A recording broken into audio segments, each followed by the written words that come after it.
সালাম আলাইকুম জি বস, এই যে ল্যাপটপ ঠিক আছে 840 ZA টাইপ এ 11 জেনারেশন 16512 দিয়েছি, দেখেন কন্ডিশন দেখেন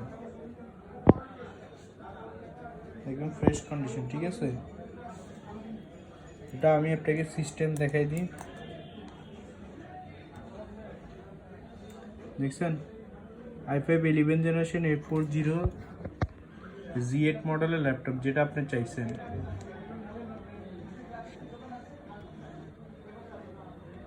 এখানে দেখেন i5 11 জেনারেশন, ঠিক আছে। র্যাম হচ্ছে আপনার 16 GB 3200 MHz, ডিস্ক হচ্ছে আপনার 512, ঠিক আছে, NVMe SSD। এবার শেয়ার গ্রাফিক্স হচ্ছে আপনার 8 GB, ঠিক আছে। এটা হচ্ছে কন্ডিশন, ব্যাক সাইডটা টপ সাইডটা দেখাচ্ছি। কন্ডিশন দেখেন একদম ফ্রেশ কন্ডিশন, ঠিক আছে।